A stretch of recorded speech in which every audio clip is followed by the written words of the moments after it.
ti bí òkè mojú bàrẹ́ bàbá. Ìbà wọn máa lè kà mí mọ́.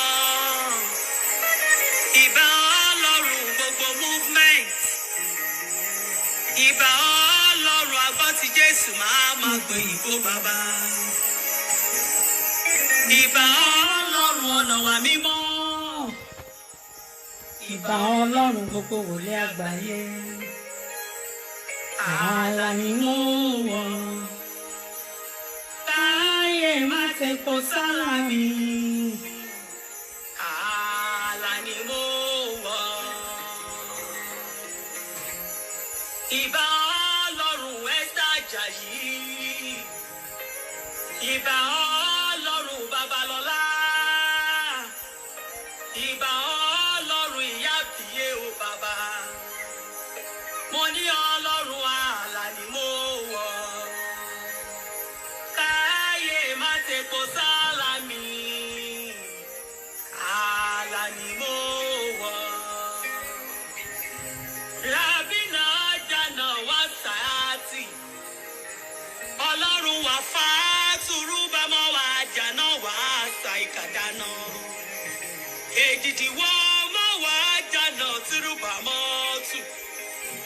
Ọlọ́run wá dátùrú bá mọ́ wá jànà sí ìrì àbámọ́. Ààlà ni mo wọ̀. Káyé má ṣe kó sálà mi. Ààlà ni mo wọ̀. Kọ́tà má ṣe kó sálà mi. Ààlà ni mo wọ̀. Ààlà ni mo wọ̀. Káyé má ṣe Kó sálà mi. ààlà ni mo wọ̀. Àkọ́dá ayé àṣẹ̀dá ọ̀run. Òpó ilé Jésè àtòfarati bí òkè. Bàbá mi ọlọ́wọ́ gbọ̀ngbọ̀rọ̀. Ìdílé Yahamazalẹ̀ ta lè jàbá lẹ́kún. Sàrọ́jà fìdílé iná balẹ̀ yá mọ́dà lè bá. Sàrọ́látà Bahamajati Bilida Yamazalo Yatale Jamadale Yamuzaba Bàbátì Àrọ̀bátà Fidale Yamaminu Yàlẹ́ bá mọ́dà lè. Yàlẹ́ bá mọ́ mi nù. Àlà ni mo wọ̀. Káyé má ṣe kó sálà mi. Àlà ni mo wọ̀.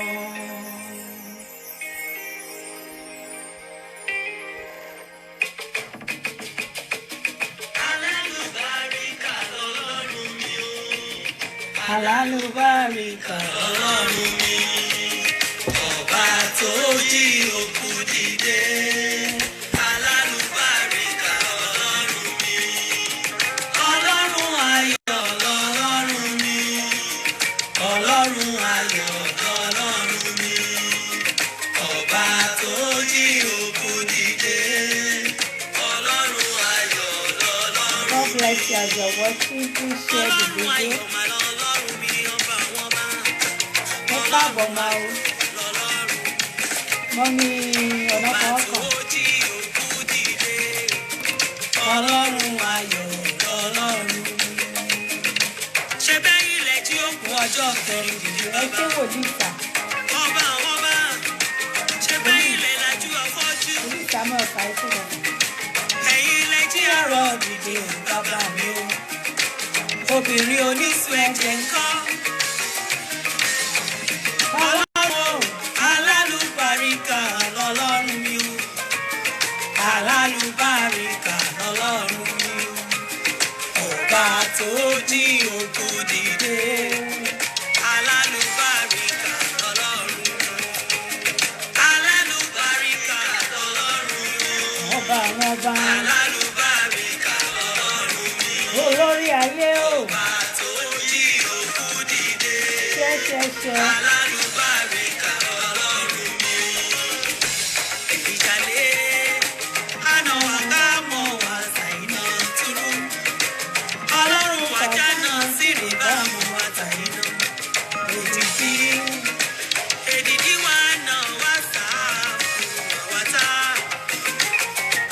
Ọlọ́run mímọ́ mímọ́ mímọ́ mímọ́ mímọ́ mímọ́ mímọ́ òkè ńlá tó fara tì ní òkè ọba ńlá wọn. Thank you, Ma. Thank you for the love, Ma. God bless you, Ma. As you join us today, may God bless you, Ma. God bless you, Ma. God bless your family. God protect your family. God will be with you, Ma. Gbogbo whatever devil they are, you're receiving, Ma. God bless you, Ma. Ọlọ́run ayọ̀ lọ́lọ́run mi o. Ọlọ́run ayọ̀ lọ́lọ́run mi o. Ọba tó jí òkú dìde. Ọlọ́run ayọ̀ lọ́lọ́run mi. Sáàtì ẹ̀rí ńlá o. Wà náà ká mọ̀ wá sáì náà tún bàjá.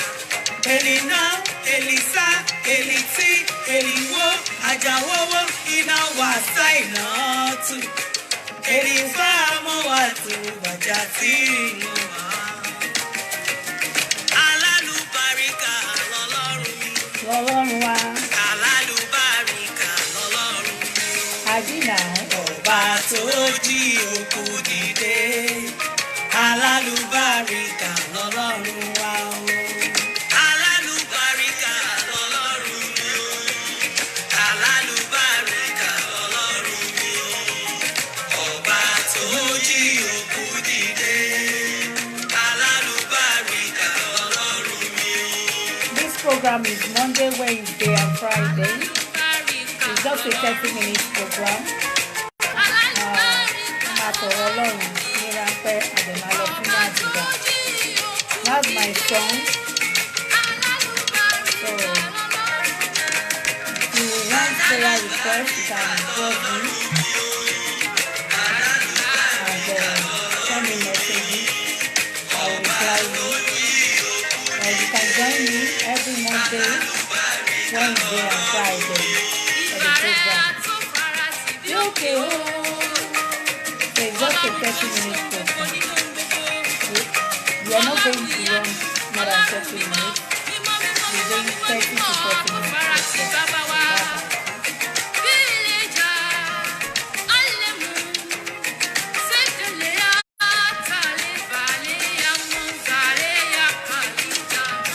May God bless you as you join. Please share. Gbàdúrà tó bá tó ń ṣe ẹ̀yẹn, ẹ máa fi ọwọ́ yẹn máa fi ṣe nǹkan rere lórúkọ Jésù. Please let me share.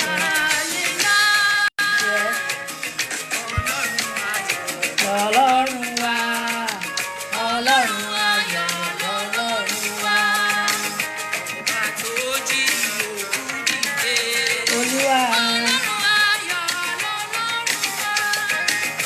Alálùbáríkà ọba àwọn ọba ní.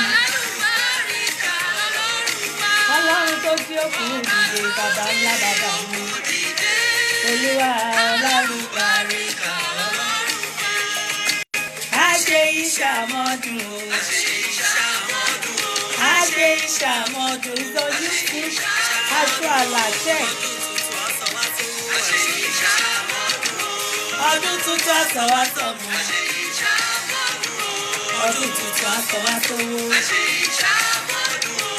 A ò ní rí kú ọkọ rẹ̀. A ò ní rí kú ọmọ. Ẹ gbogbo àwọlé wa o. Ọlá Ọlọ́run ọba. Lọ́lá àwùrà o. A ṣe ìṣàmọ́dún o. A ṣe ìṣàmọ́dún o. Ọlá Ọlọ́run ọba. Owó àwọlé wa o. A ò ní kúkú oníkú. Lọ́lá Ọlọ́run ìpàgọ́ àdúrà o. Lọ́lá Ọlọ́run ògo ẹ̀mí. A ṣe ìṣàmọ́dún o. A ṣe ìṣàmọ́dún o. Lágbára Ọlọ́run mo gbà ládùúrà gbogbo ọkọ̀ tó ń wò mí, gbogbo etí tó ń gbọ́ mi. A ó ṣọdún yìí, a ó tún ṣe 2021 láyé àtàlàáfíà. Bí Ọlọ́run ti ń bẹ bí ẹ̀mí rẹ̀ ti wà. Ẹ̀mí àwọn wòlíì á jẹ́ ká ṣe ọdún yìí ká ṣe parí ká tún wọnú 2020 láyé àtàlàáfíà. ẹ jẹ́ ká gbàdúrà ní orúkọ Jésù, ní orúkọ Jésù, ní agbára ẹ̀jẹ̀ Jésù. Olúwa ń lọ nínú ìsìn rẹ, Olúwa máa bá wa lọ. Ẹ̀yin ogun ọ̀run tó ní ipá àti agbára, yín ní Alpha àti Omega, Olúwa máa bá wa lọ. Kìnìún ẹ̀yà Júdà, ọ̀run ẹ máa bá wa lọ. Gbogbo ohun tá a bá tú lé ní ọ̀run ẹ bá wa tú. Gbogbo ohun tá a bá dè lé ní ọ̀run ẹ bá wa dè. Ọlọ́run kẹ́ gbọ́ tiwa ẹlẹ́dà. Jésù Olúwa wa, àmín. My name is Prophetess Tola Ara Ononuga. I'm a singer. You can check that song on YouTube. Ashoala. Type Ashoala, it will come up on YouTube. And the new songs are coming soon as well. So today's topic is Kingdom of God. Kingdom of God. Kingdom means àgbàlá ọba, àgbàlá Olúwa, níbi tí Olúwa dúró sí, níbi tí Olúwa ń gbé. Kingdom of God. As a Christian, if you see what has happened in 2020, we should be seeking the kingdom of God in everything we do. If we see what we have passed through in life, especially this 2020 has been tough all over the world, we should know that God is powerful. He's the King of Kings, is the Lord of Lords. He's the only one that we should put our hope, our mind onto. He's our Savior. Kingdom of God. If we go to Matthew 6:33, but seek ye first the kingdom of God, and his righteousness, and all things shall be added unto you. So as a woman being, as a Christian, as a Muslim, as other religions, what we should do in our life, first thing in the morning, is to wake up and worship God. Is to worship God, is to let us see God as our Savior. Let us see God as our everything. He said every other thing will be added unto us. It's the Bible. Bible also kishe minimuso. Seek ye first the kingdom of God. Ẹ jẹ́ ká wá Ọlọ́run. Let us look for God in everything, every situation we do, everything we go through in life. Let God be our pillar. Repent your sin. Forgive other people. Love your neighbor as yourself. Have faith in God. Build your world around God. Build your life around God. Look for God's salvation. Look for kingdom of God. Let us have it at the back of our mind. Whatever we want to do in this life, ẹ jẹ́ ká máa ro Ọlọ́run, ká máa ro future, ká máa ro ìgbésí ayé wa, ká máa ro ọ̀rọ̀ Ọlọ́run mọ́ gbogbo ohun tá bá ń ṣe nílé ayé yìí as a Christian. Tó bá jẹ́ èèyàn tó ṣe ibi, a ó sọ nípa tirẹ̀. Tó bá jẹ́ ẹni tó ṣe ìrere, a ó sọ nípa tirẹ̀. And as a Christian, I am a Christian, and every other Christian, we should be our brother's keeper. We should be our brother's savior. Try and save your brother. Tẹ́ bá rí wípé wọ́n fẹ́ lọ síbi ìṣubú, ibi ìparun, try and save them. We should love one another. We should care for one another. We should forgive. We should love. We should be faithful in everything we do. Bíbélì sọ fún wa wípé òun ò fẹ́ kó ẹlẹ́ṣẹ̀ bí kò ṣe pé kó ronú pìwàdà. The Bible says, seek ye first the kingdom of God. The kingdom of God and all his righteousness, and all these things shall be added unto you. So if it's wealth, if it's money, if it's car, if it's everything, you seek God first. Let God be your pillar. Let them see the glory of the Lord in you. Let it shine through you. Let them see that you're a child of God. It says in Mark 1:15. I'll go there now and read as well. Mark 1:15. Mark 1:15. If you want to read all those verses at home, try and read it as well at home. 15, Mark 1:15, sorry. I've even passed through the Mark there. Mark 1:15. 15. And saying, the time is fulfilled, and the kingdom of God is at hand. Repent ye and believe the gospel. Let us repent all our sins. Let us forgive each other. Let us love each other. Sometimes when I see things, especially what happened in 2020, I think of my life and I think of everything that I've done wrong in front of God, and I ask God, please forgive all my sins. And everyone that I'm fighting or everybody that I have grudges all with, I tell God that I've forgiven them in my mind. And I have, because if I see them, if they don't greet me, I will greet them. That is how a Christian should be. Forgive and love and have faith. Let the way of the Lord be your pillar. Let the light of the Lord shine through you. Let the kingdom of the Lord be the thing that you put in your mind every second, every minute. People that knows me very well knows I love to go to church. I don't go joke with my church. Mo máa ń lọ church in Wednesday, Sunday, Monday, Tuesday, Wednesday. Lótìtọ́ kìí ṣe pé ká lọ sí church ló máa rẹ̀ ẹ́ padà bọ̀ ọ̀rọ̀ Ọlọ́run àti wípé kó jẹ́ kí Ọlọ́run jẹ́ ìpilẹ̀ṣẹ̀ ayé rẹ. If God is your pillar, if you want to do some things, you will think about it twice and say, no, this thing I'm about to do is wrong as a Christian. Now, if we check Luke 17:20-21, it says, and when he was demanded of the Pharisees, when the kingdom of God shall come, he answered them and said, the kingdom of God cometh not with observation, neither shall they say, none here, or lo, there, for behold, the kingdom of God is within you. Is within you. So it's what you do.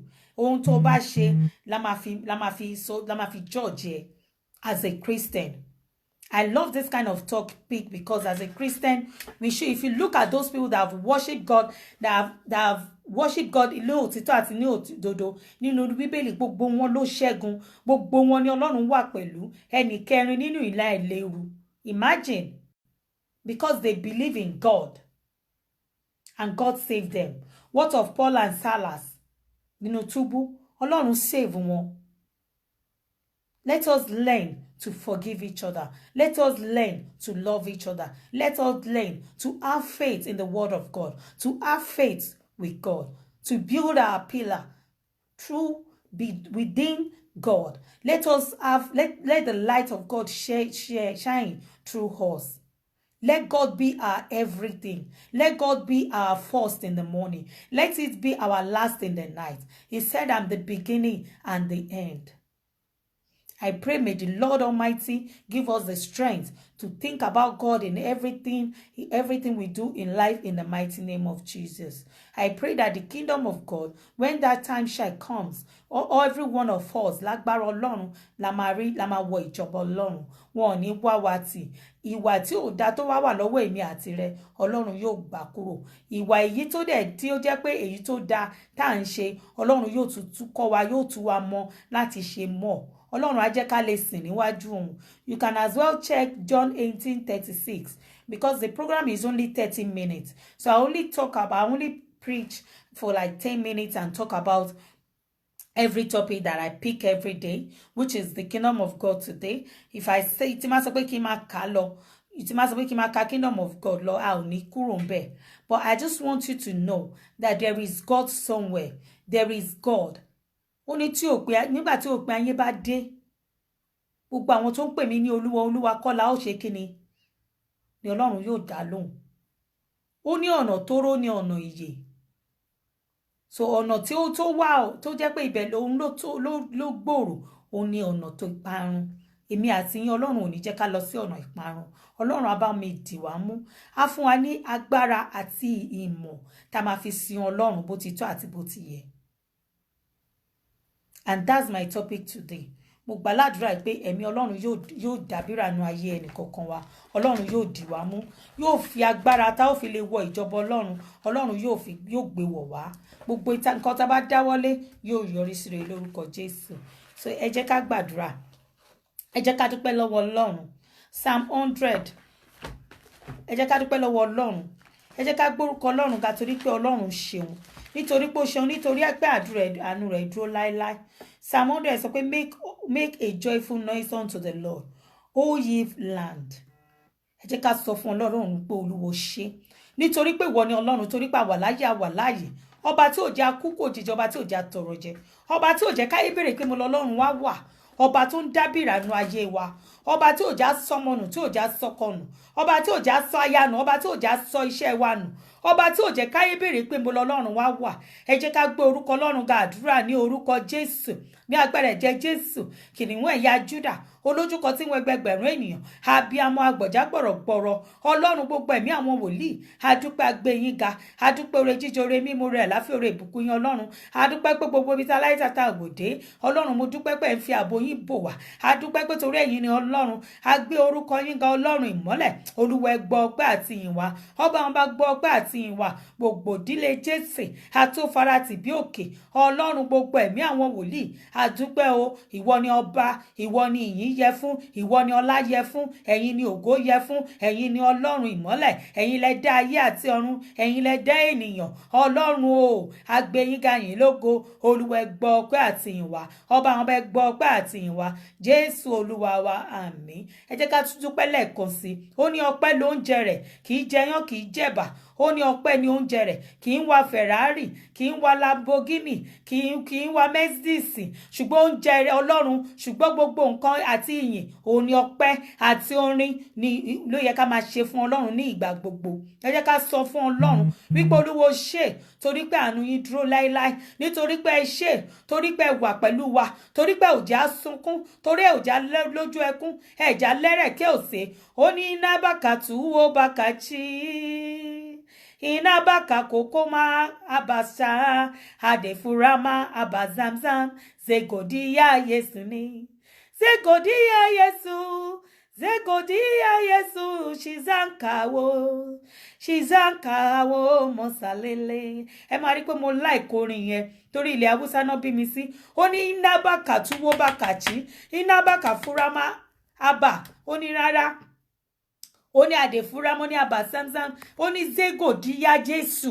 Ẹ jẹ́ ká sọ fún ọlọ́run pé ọlọ́run, mo mú ọpẹ́ mi wá o, ó ní mo mú ọpẹ́ mi wá o, bàbá wa gbọ́pẹ́, mo mú ọpẹ́ mi wá o, ọmọ wa gbọ́pẹ́, ẹ̀mí mímọ́ wá gbọ́pẹ́ mi, mo fi ìyìn fún mẹ́ta lọ́kan. Olúwa mú ọpẹ́ wa wá, a mú ìyìn wá, a mú ògo wá, a mú ìdùnnú wá, a mú ijó wá, a mú ayọ̀ wá. Ọlọ́run gbọ́pẹ́ wa, ẹ̀yin ogun ọ̀run tó ní ipá àti agbára, ọba tó jókòó lórí Síónì, olúwa ẹ gbọ́ ọpẹ́ wa, gbogbo ọlọ́run ìmọ́lẹ̀, olúwo ṣe ní orí ọ̀nà wa, lórí iṣẹ́ wa, lórí ayé wa, lórí ọ̀nà wa, lórí ọmọ, lórí ọkọ, lórí aya, lórí ẹbí, lórí ará, lórí ibi tá láìtàtà ògbòdé.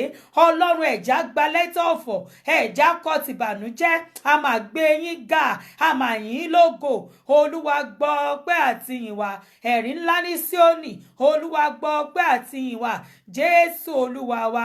Ó ní tí n bá lè dúpẹ́, á jẹ́ pé mi ò mọ̀re ọlọ́run mi, tí mi ò bá lè dúpẹ́, á jẹ́ pé mi ò mọ̀re. Ọ̀pọ̀ ẹgbẹ́ mi ti kú, ọ̀pọ̀ ẹgbẹ́ mi ti lọ, ọ̀pọ̀ ló wà lẹ́wọ̀n, ọ̀pọ̀ ló ṣe fáìn bàrà kiri ọlọ́run mi, tí mi ò bá lè dúpẹ́, á jẹ́ pé mi ò mọ̀re. Ẹ jẹ́ ká dúpẹ́ lọ́wọ́ ọlọ́run lẹ́ẹ̀kan sí, torí òun ni ọlọ́run. Ọ̀pọ̀ ẹgbẹ́ wa ti kú, ọ̀pọ̀ ló wà lẹ́wọ̀n, ọ̀pọ̀ ló ń ṣe fáìbàrà kiri, kò jẹ́ kí tiwọ́ ó rí bẹ́ẹ̀, kò já kú kò jìjì, kò já tọrọ jẹ. Olúwo ṣé o, kìnìún ẹ̀yà Júdà, ọba àwọn ọba, atẹ́rẹrẹ kárí ayé, ọlọ́run kérúbù, ọlọ́run séráfù, agbé yín ga, ayìn lógo, àwùbá burúburú níwájú yín ọlọ́run.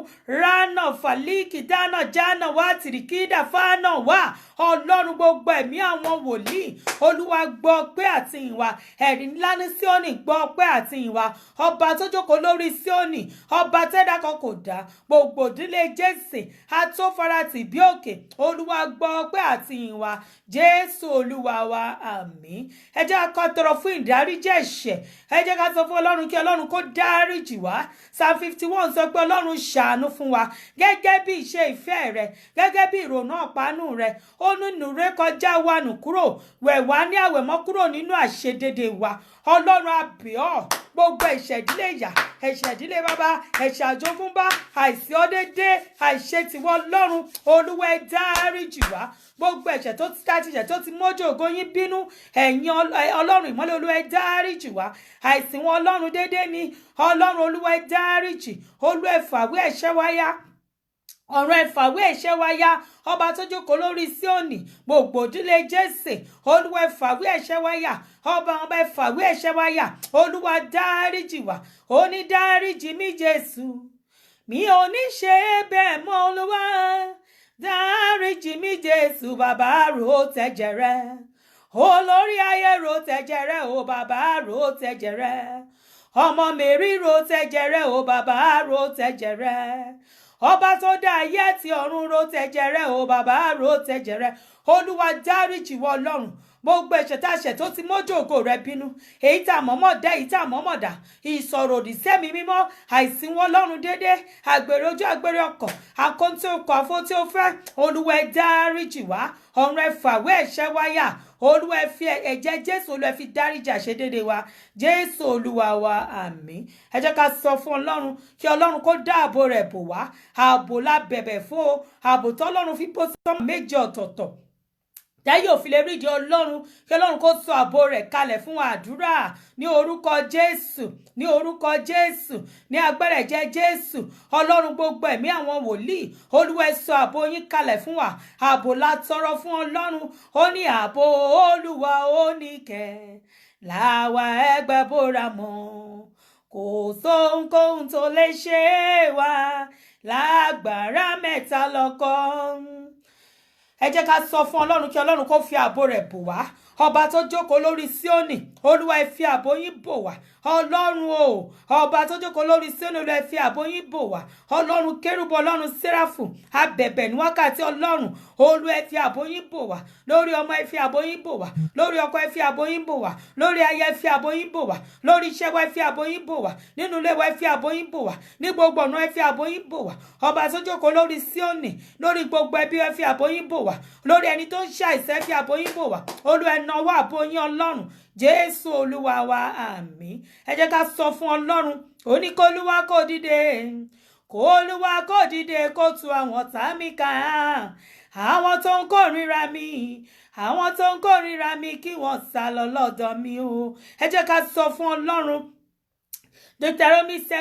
Deuteronomy 28:7 ó ní ọ̀tá yóò dé sí wa ní ọ̀nà kan ó ní ṣùgbọ́n ní gbogbo ọ̀nà ló wọn ọlọ́run á fi dìde tì í. Psalm 31 sọ pé olúwa gbógun ti àwọn tó ń gbógun tì wá. ẹ jẹ́ ká sọ fún ọlọ́run gbogbo ọ̀tá lẹ́ni má dẹ̀yìn kí ọlọ́run kó kọlù wọ́n gbogbo ẹnikẹ́ni tí ń rojọ́ èmi àti rẹ kiri gbogbo ẹni tó ní ká má délé ìlérí gbogbo ẹni tó ní ká má ṣe rere ẹ jẹ́ ká sọ fún ọlọ́run kí ọlọ́run kó gbèdè kí ìdá ọlọ́run kó kọlù wọ́n kí ọlọ́run kó tìka lára rẹ̀ jà ọlọ́run ò ní orúkọ Jésù ní orúkọ Jésù ní agbára ẹ̀jẹ̀ Jésù gbogbo ọ̀tá lẹ́ni má dẹ̀yìn ọ̀tá ìdílé ìyá ọ̀tá ìdílé bàbá ọ̀tá ìdílé ọkọ ọ̀tá bí ọ̀rẹ́ ọ̀tá ìdílé aya olúwa gbé wọn dè gbogbo ẹni tí bínú wa láìṣẹ̀ ọlọ́run olúwa kọlù wọn a dúró lórí Kristi àpáta ilẹ̀ mìíràn yanni ní rábì ọba ńlá o olúwa kọlù wọn olúwa kọlù wọn orí wa má jò ó gbàbọ̀dè ẹ̀dá má jò ó gbàbọ̀dè àṣàṣì ayé àránṣẹ́ ayé ọ̀fọ̀ ayé àpètà ayé má jò ó lágbára lórí wọn ọlọ́run olúwa fi ààbò yín bò wá ààbò tẹ́ ẹ fi bo sánmọ̀ méjì ọ̀tọ̀ọ̀tọ̀ ọ̀run ẹ fi bò wá ààbò tó wá yóò lè kà á. Psalm 91 sọ pé àwọn atajókòó níbi kọ̀kọ̀gá ògo làwọn máa gbé abẹ́ òjìji olódùmarè ó ní àwọn òwì fọlọ apọlọ́run ní ààbò àti òdiwọ̀n ó ní ọlọ́run ẹni tí àwọn ẹgbẹ́ gan alẹ́ nítòótọ́ ọlọ́run yóò gbà ń kẹ́kọ̀ọ́ pẹ́ẹ́pẹ́ àti ní àjàkálẹ̀ àrùn búburú ó ní yóò fi ìyẹ́ rẹ̀ bò wá abẹ́ ìyá apá rẹ̀ làwọn gbẹ́kẹ̀ wá lé òtítọ́ rẹ̀ ní òsì àti àpáta wa ọlọ́run o ọba ọba tó jókòó lórí Síónì ránà kàdáfà línú jàrábà mọ́wàtánà olúwa o olúwa fi ààbò rẹ̀ bò wá ọ̀run ẹ fi ààbò yín bò wá ọlọ́run kérúbù síráfù olúwa fi ààbò yín bò wá gbogbo àwọn tó ń wò mí olúwa fi ààbò yín bò wọ́n olúwa fi ààbò yín bò wọ́n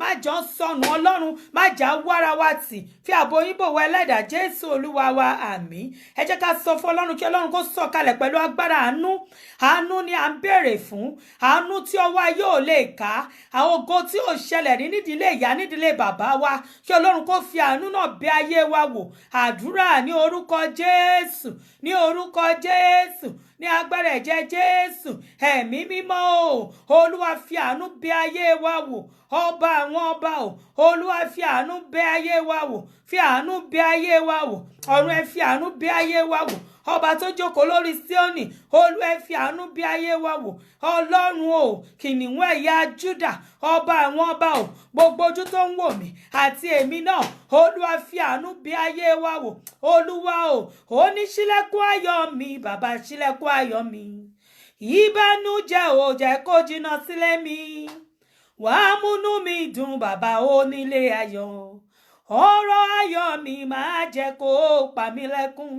ẹ jẹ́ ká sọ fún ọlọ́run olúwa o ọ̀rọ̀ ayọ̀ má jò pa wá lẹ́kún ọlọ́run ó yá ilẹ̀kùn ayọ̀ wa ọba tó jókòó lórí Síónì ó ní ọwọ́ ọ̀tún olúwa ń ṣe agbára a dúró lórí Kristi àpáta lẹ̀míràn yanrìn ni a wọnú ọlọ́run lọ a wọnú agbára ọ̀run lọ a dúró sínú ọlọ́run a dúró sínú ọlọ́run ẹ̀yin ogun ọ̀run tó ní ipá àti agbára ó yẹ dìde ṣílẹ̀kùn ayọ̀ wa ó yẹ dìde ṣílẹ̀kùn ògo wa ó yẹ dìde ṣílẹ̀kùn ìfọ̀kànbalẹ̀ ó yẹ dìde ṣílẹ̀kùn visa ó yẹ dìde ó yẹ ṣílẹ̀kùn ìwé ìgbélù ó yẹ dìde ó yẹ ṣílẹ̀kùn ọmọ tuntun ó yẹ dìde ó yẹ lẹ ṣílẹ̀kùn iṣẹ́ ó yẹ ṣílẹ̀kùn ayọ̀ ó yẹ ṣílẹ̀kùn ògo ó yẹ ṣílẹ̀kùn owó ó yẹ ṣílẹ̀kùn ọlá ó yẹ ṣílẹ̀kùn ẹ̀mí gígùn ó yẹ ṣílẹ̀kùn àlàáfíà ọlọ́run dìde nú àánú rẹ̀ ẹ̀yin ogun ọ̀run tó ní ipá àti agbára ránà wájà náà fìrìkídà náà wà olúwa dìde pẹ̀lú ọwọ́ agbára yín àdúró lórí Kristi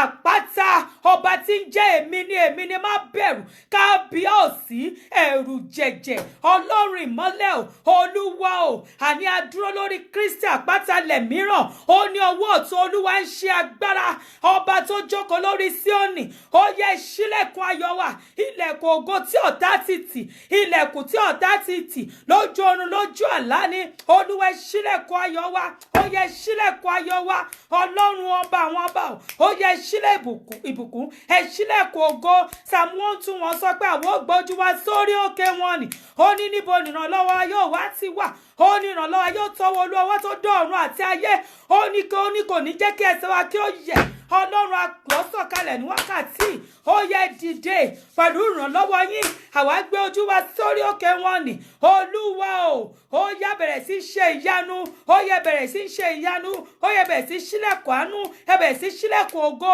ẹ bẹ̀rẹ̀ sí ṣílẹ̀kùn ìwé ìgbélù ẹ bẹ̀rẹ̀ sí ṣílẹ̀kùn visa ẹ bẹ̀rẹ̀ sí ṣílẹ̀kùn ọmọ tuntun ẹ bẹ̀rẹ̀ sí ṣílẹ̀kùn gbogbo ìlérí ọjọ́ pípẹ́ ó yẹ bẹ̀rẹ̀ sí ṣílẹ̀kùn náà olúwa ṣílẹ̀kùn náà olúwa náwó agbára yín sínú ayé wa ẹ dìwà mọ́ ẹlẹ́dàá jésù olúwa wa àmín. ẹ jẹ́ ká sọ fún ọlọ́run wípé bí ọlọ́run ṣe ń jẹ́ ọlọ́run kí olúwa kó dìde kó jà fún èmi àti yín lójú ọ̀run lójú àlà ní ìwọlé ń jáde wa ní gbogbo ibi tá a bá dáwọ́ ní gbogbo ibi tá a bá kọjú sí kí ọ̀run kó jà fún wa kí ọ̀run kó dìde nítorí ọ̀rọ̀ ayé wa àdúrà ní orúkọ jésù ní orúkọ jésù ní agbára ẹ̀jẹ̀ jésù olúwa dìde nínú àánú yín ọlọ́run olúwa jà fún wa ẹ gba ẹ̀tọ́ wa jáde ẹ la ọ̀nà ibi tí ọ̀nà kò sí olúwa ẹ búyọ̀ olúwa ẹ búyọ̀ olúwa ẹ búyọ̀ olúwa ẹ búyọ̀ olúwa ẹ búyọ̀ onítàbárí ọmọ ọba máa ń rámì rẹ̀ lára rẹ̀ ni ó yá àmì rẹ̀ wà rẹ̀ tó bẹ̀rẹ̀ sí wà ní ara wa gbogbo olóore tó yẹ kó ṣe wá lóore tí ò rántí wa ó yá o ọ̀run ẹ ṣílẹ̀kùn ọ̀run ẹ ṣí ọ̀run ẹ ṣí olóore wa má jò lè sùn olóore wa má jò lè sùn aláàánú wa má jò lè sùn bíbélì fi yé wa wípé ọba kò lè sùn kò sì lè wo ó ní àfi tí Ẹ́sítérì bá béèrè ohun tó ń fẹ́ tó bá wá rí bẹ́ẹ̀ ọlọ́run kérúbù ọlọ́run Ẹ́sítérì ó yẹ bẹ̀rẹ̀ sí ṣílẹ̀kùn ayọ̀ wa sẹ́ bẹ̀rẹ̀ sí ṣílẹ̀kùn ògo wa ó yẹ bẹ̀rẹ̀ sí gbé wa ga Ọlọ́run ẹ bẹ̀rẹ̀ sí nawọ́ àṣẹ sínú ayé wa Olúwa dìde kó ṣe yá láyé wa Jésù Olúwa wa àmín ẹ jẹ́ ká sọ fún Ọlọ́run wípé Ọlọ́run o gbogbo àwọn tó ń ṣàìsàn kí ọ̀run kó wò wọ́n sàn gbogbo àwọn tó ń wá iṣẹ́ kí Ọlọ́run kó pèsè iṣẹ́ rere fún wọn gbogbo àwọn tí ọ̀nà wọn ti dàrú kí Ọlọ́run kó bẹ̀rẹ̀ sí tú ayé wọn ṣe kó bẹ̀rẹ̀ sí tú ayé wọn ṣe Bíbélì mi sọ fún mi ó ní obìnrin onísun ẹ̀jẹ̀ 12 years ló fi ṣèsun ẹ̀jẹ̀ Bíbélì tún sọ fún wa òkú ọjọ́ kẹrin Jésù jí dìde ó ní Lásárù ó ní dìde ó yá sọ fún Ọlọ́run gbogbo tó ti dòkú nínú ayé mi àti yín kí ọ̀run kó jí dìde ẹ̀yin ogun ọ̀run tó ní ipá àti agbára ní orúkọ Jésù ní agbára ẹ̀jẹ̀ Jésù ọba tó jókòó lórí Síónì gbogbo tó ti di òkú Ọlọ́run o Olúwa jí dìde ọ̀run ẹ jí dìde ọ̀run ẹ jí dìde ọ̀run ẹ jí dìde ọ̀run ẹ jí dìde ọ̀run ẹ jí dìde ọ̀run ẹ jí dìde ọ̀run ẹ jí dìde ráfà jìnnà wá dàkàdámọ̀ wá dáná wá jàlíkì dáná Ọlọ́run o Olúwa jí dìde Olúwa jí dìde Olúwa jí dìde gbogbo àwọn tó ń ṣàìsàn omi ẹ̀jẹ̀ àtara yín kó gba ìtura Bíbélì sọ fún mi ó ní àlejò ní àìsàn ó ní yóò fi ìbẹ̀rù bojo jáde kúrò nínú kọ́lọ́fín wọn ó yẹ gbogbo ogun àìsàn kó jáde lọ sínú òkun kó jáde lọ sínú òkun kó jáde lọ sínú òkun kó jáde lọ sínú òkun àìlówólọ́wọ́ àìsàn ni àìṣerere àìsàn ni àìtẹ́gbẹ́ ni àìsàn ni ó yẹ jáde kúrò nínú ayé wa gbogbo àwọn tó wà online pẹ̀lú mi Olúwa wọnú ayé wọn lọ ọ̀run ẹ wọnú ayé wọn lọ ó yẹ gbogbo ìdáwọ́lé yín kó yọrí sí rere gbogbo ìdáwọ́lé yín kó bẹ̀rẹ̀ sí yọrí sí rere kọ́run kó la ọ̀nà fún yín gbogbo ibi tí bàtà ti ń ta wá lẹ́sẹ̀ Bíbélì sọ fún mi ó ní òun ó da ọ̀rọ̀ lé wa lórí ó ní aago wa yóò kó àkúwọ́ sílẹ̀ ọba tó jókòó lórí Síónì Olúwa ẹ da òróró yín lé wa lórí aago wa kó àkúwọ́ sílẹ̀ Olúwa dì wá mú ọdún 2020 ó lọ Olúwa má jò dì wá mẹ́rù lọ má jọ ń wá wá tì ẹ̀yin ogun ọ̀run tó ní ipá àti agbára ọdún náà ọba àwọn ọba má jọ dì wá mẹ́rù má jọ ń wá wá tì gbogbo ọkọ̀ tó ṣí ẹ program yìí ọ̀run á bá mi dì yín mú ọ̀run á ràn yín lọ́wọ́ gbogbo ìdáwọ́lé yín á yọrí sí rere ẹ ò ní gbọ́mọ sí ẹ ò ní gbáya sí ẹ ò ní gbọ́kọ sí ẹ̀yin tẹ́ ń wá ọkọ Ọlọ́run yóò pèsè ọkọ rere fún yín ẹ̀yin tẹ́ ń wá ọmọ Ọlọ́run yóò pèsè ọmọ rere fún yín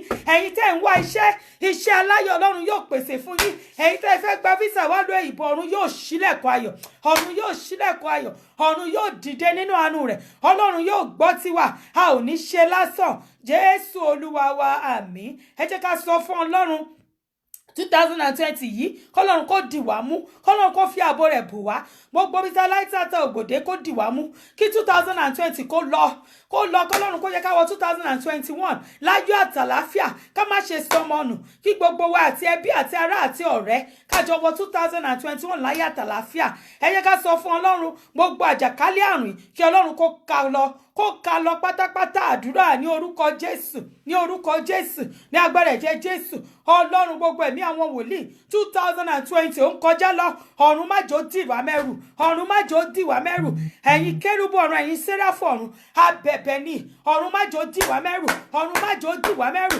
Ọlọ́run o 2020 ń kọjá lọ ọ̀run má jẹ́ ó dì wá mẹ́rù má jà bá lọ Ọlọ́run gbogbo àjàkálẹ̀ àrùn búburú yìí Olúwa mú kúrò ẹ̀yin ogun ọ̀run tó ní ipá àti agbára ọ̀run ẹ mú kúrò ọ̀run ẹ mú kúrò ẹ ṣẹ́gun ọ̀tá fún wa ẹ mí sí wa ẹlẹ́dàá Jésù Olúwa wa àmín ẹ jẹ́ ká sọ fún Ọlọ́run gbogbo ẹ̀yin tẹ́ wà lórí line ẹ jẹ́ ká sọ fún Ọlọ́run kí Ọlọ́run kó dì wá mú kí Ọlọ́run kó ṣílẹ̀kùn ayọ̀ wá sẹ́ ìṣẹ́jú kan ni Ọlọ́run fi ń dá ènìyàn lọ́lá kí ọdún yìí tó parí ire tó wà níbẹ̀ kó jẹ́ tèmi àti yín ògo tó wà níbẹ̀ kó jẹ́ tèmi àti yín ìbànújẹ́ tó wà níbẹ̀ kọ́lọ́run kó yà kúrò níwájú wa àdúrà ní orúkọ Jésù ní orúkọ Jésù ẹgbẹ́ ẹ̀jẹ̀ Jésù Ọlọ́run gbogbo ẹ̀mí àwọn wòlíì ọba àwọn ọba bí ọdún ìṣe ń kọjá lọ ire ògo tó wà níbẹ̀ jọ jẹ́ tiwọ Ọlọ́run ibi tó wà níbẹ̀ Olúwa lé kúrò Olúwa má jọ ya iwájú wọ Ọlọ́run ọba àwọn ọba má jọ ya iwájú wọ Ọlọ́run ó ní abẹ́ ìyá agbá rẹ̀ làwọn ó gbé kẹwàlé Olúwa dì wá mú Olúwa mọdínà yí wa ká ṣàánú fún wa ẹlẹ́dàá yà wá sí mímọ́ ọba àwọn ọba Jésù Olúwa wa àmín. Ní orúkọ Jésù, ní agbára ẹ̀jẹ̀ Jésù, àìkú tí ń gbénú mọ́lẹ̀ ọba tí ń gbé bí gíga, ọba tó jókòó lórí Síónì, gbogbo ìdílé Jésè, atófaratì bí òkè, àwọ̀ wọlé ní Ọlọ́run, gbogbo ohun tí a béèrè fún Ọlọ́run fi ohun tí a ṣe lù Ọlọ́run, Olúwa fi ohun tí a ṣe ọ̀run, Olúwa fi lù Ọlọ́run, Olúwa fi gbọ́ tiwọ Ọlọ́run, ọ̀run ẹ gbọ́ tiwọ Ọlọ́run, gbogbo ohun tí a dè lẹ́yìn ọ̀run ẹ bá wa dé, gbogbo ohun tí a tú lẹ́yìn ọ̀run ẹ bá wa tú, Olúwa ẹ gbọ́ tiwa, ẹ má jà sunkún, ẹ má jà rógun wà láì dààmú, gbogbo ẹ̀yin tẹ́ wà lórí line, mo gbàdúrà fún yín tinútinú, ọ̀run á bá mi dì yín mú, ó ní ẹ wò ó, ọ̀run á bá mi dì yín mú, ẹ ò ní ṣìrìn, gbogbo ọkọ̀ tó ń ṣe àìsàn, Olúwa yóò wò yín sàn, gbogbo ọkọ̀ tí iṣẹ́ rẹ̀ ń ṣe àìsàn, tí iṣẹ́ rẹ̀ rí báṣubàṣu, ọ̀run ó bá mi tú ṣe, gbogbo ọkọ̀ tó ń wá àánú, ó yá àánú ní ẹ̀yà Bẹ́sítérì rí gbà, ó rí àánú gbà lórúkọ Jésù, ó rí àánú gbà lọ́wọ́ ọmọdé lọ́wọ́ àgbà, ó rí àánú gbà lọ́wọ́ obìnrin lọ́wọ́ ọkùnrin lórúkọ Jésù. Ọlọ́run á bá mi lànà fún yín, ẹ ò ní ṣìrìn, ẹ ò ní ṣìjẹ, ọ̀run á ṣaláàbò lórí yín, ààbò tó dájú ọ̀run á bá mi dì yín mú. Abiyamọ ọ̀run á bá mi mọdínà yín ká, ọ̀run á bá mi ṣàánú fún yín, ẹ̀yin ogun ọ̀run tó ní ipá àti agbára, ọba àwọn Olúwa ṣàánú fún wọn, ó lọ bá mi yà wọ́n sí mímọ́, bá mi yà wọ́n sí mímọ́, náwó agbára ẹ sínú ayé wọn, dì wọ́n mú ẹlẹ́dàá, Jésù Olúwa wa, àmín àmín àmín lórúkọ Jésù. Bàbá tí ń bẹ ní ọ̀run, kí á bọ̀ forúkọ yín, kí ìjọba yín dé, ìfẹ́ tí ń ká ṣe ní ayé wọ́n ti ń ṣe ní ọ̀run, ẹ fún wa lóúnjẹ ìjọ wa lónìí, ẹ dẹ́rẹ́ ṣe wa jà, bá ti ẹja àwọn ṣiṣẹ́ wa, ẹ má pa á sínú ìdánwò, ẹ gbà á lọ bìlísì, torí ìjọba ní tiyín, agbára ní tiyín, ògo ní tiyín, láíláí àmín. Olúwa Ọlọ́run àṣẹ, ọba tí fi àṣẹ sọ̀rọ̀, wíwí ní sọ ní ọ̀dọ̀ ẹni àṣẹ wà, Olúwa fàṣẹ sí ìbéèrè wa o, gbọ́ tiwa ẹlẹ́dàá, má jà wá lásán, náwó agbára ẹ sínú ayé wa, Jésù Olúwa wa, àmín àmín àmín lórúkọ Jésù.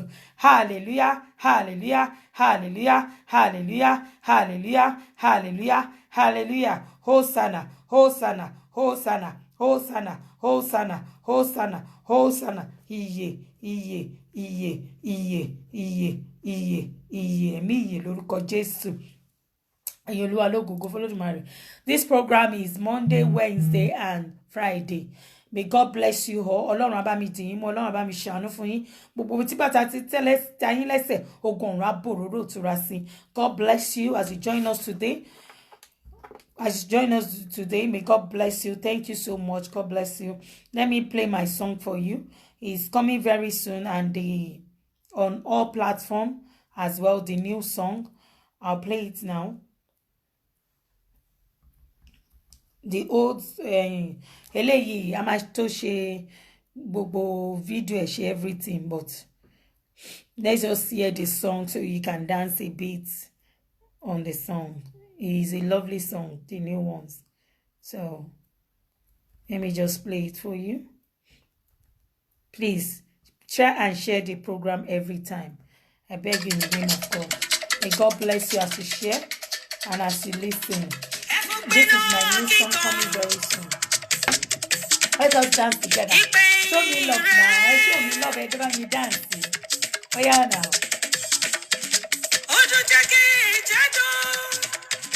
Let's gbogbo ẹ̀dá. Ọdún ìdásílẹ̀ ti dé. Padà ẹlẹ́ṣẹ̀ padà. Ọdún ìdásílẹ̀ ti dé. Padà ẹlẹ́ṣẹ̀ padà. Dance with me. May God bless you all. Share the program. My name is Prophet Tolara. You can add me on Instagram as well. Prophet_Tola_Ara.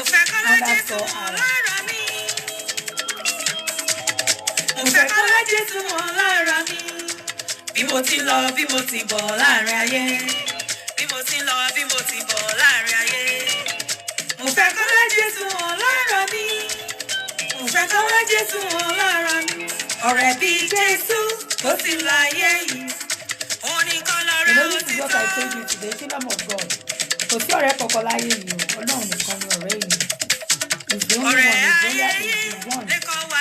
He's our pillar, he's our friend, he's our everything. Ọ̀rẹ́ òtítọ́. Hallelujah. That's with me now. Ayọ̀ dance. dance is fun. Hope you're feeling the music. Èmi á nawọ́ mi kíre ayọ̀ lè tẹ̀ mí lọ́wọ́. Èmi á nawọ́, mo nawọ́ mi, mo ti nawọ́ mi kíre ayọ̀ mi tẹ̀ mí lọ́wọ́. Ọba aláàánú ni, òkè lẹ́yìn aṣòtítọ́ ni bàbá mi. Ọlọ́run Mósè Orímọládé tún wọn là ṣe. Ìwọ ló ṣọ́ mi lọ, ṣọ́ mi bọ̀ láàrin ayé. Títóbi lórúkọ rẹ o. Ọba alágbára, èmi á nawọ́ mi, kíre ayọ̀ lè tẹ̀ mí lọ́wọ́. Ọwọ́ yín dà. Mo nawọ́ mi, mo ti nawọ́ mi, Kíre ayọ̀ lè tẹ̀ mí lọ́wọ́. Èmi nawọ́ mi o, kíre ayọ̀ lè tẹ̀ mí lọ́wọ́. Torí mo mọ̀ pé ọdún 2020 ọdún ire ni fún ìyá àti lórúkọ Jésù. Bí Ọlọ́run ti jẹ bí ẹ̀mí rẹ̀ sí. Ọlọ́run ìmọ́lẹ̀, agbára Ọlọ́run. ire ire ire lónìí o, bàbá ọ̀run jẹ́ káyé mi kó dire. Ire ire ire lónìí o, bàbá ọ̀run jẹ́ káyé mi kó dire. Ire ire ire lónìí o, bàbá ọ̀run jẹ́ káyé mi kó dire. Ayé mi ti dire. Ire ire ire lónìí o, bàbá ọ̀run jẹ́ káyé mi kó dire. Bí mo wájú kí n ríre, bí mo wẹ̀yìn wò kí n ríre, àtọ̀sọ́tòsì kí n gbẹ̀rẹ̀ mú. Ire ayọ̀ kó wọlé mi wá, ire ire. Ire ire ire lónìí o, bàbá ọ̀run jẹ́ káyé mi kó dire. Ire ire ire lónìí o, bàbá ọ̀run jẹ́ káyé mi kó dire. Ẹ̀rí ayé obìnrin yóò mọ̀ jẹ́. Jésù ìwọ bá mi, ìwọ ni mo gbẹ́kẹ̀lé. Láyé yìí kò lẹ́nìkan, lẹ́yìn rẹ̀ wọ́n bá mi. Sórí náà gbé mi lékè, gbé mi borí ọ̀tá mi. Kí láyọ̀ kí mi ṣẹ́gun lọ́jọ́ ayé mi gbogbo. Hey. You are Yahweh. You are Yahweh, hey, you are Yahweh. He's God everywhere. You He are is. Yahweh, Ha, ọba ńlá o. hey, you are Yahweh. Ijó ẹ̀dá. You are Yahweh, Alpha, Omega. You are Yahweh. Alpha, Omega. ọba alágbára. You are Yahweh. Hey, you are Yahweh. You are Yahweh. Hey, you are Yahweh. You are Yahweh. Alpha, Omega. Ọba ńlá. Ẹ̀yà náà. Kọ́mi ní kéwú ìtumọ̀ ẹ̀mí. Olórí ayé o, ọba ńlá, àkútí ń gbénú mọ́lẹ̀, ọba tí ń gbébi gíga. Kọ́mi ní kéwú ìtumọ̀ Lójú ẹ̀ wà. ẹ̀mí. Àwa lọmọ Orímọládé, àwa lọmọ Túwọ̀lá ṣe o. Kọ́mi ní kéwú ìtumọ̀ ẹ̀mí. Kọ́mi ní kéwú ìtumọ̀ ẹ̀mí. Kọ́mi ní kéwú ìtumọ̀ ẹ̀mí. Àlàó ńlá, Kọ́mi ní kéwú ìtumọ̀ ẹ̀mí. àlàó ńlá, ìfànáwá, ọba ńlá, sáàtì, kábíyèsí olódùmarè. Kọ́mi ní kéwú ìtumọ̀ ẹ̀mí. God bless you all. God bless you. Love you guys. See you on Friday. Please join me. Share my program. May God bless you. Thank you so much. Love you guys. Bye.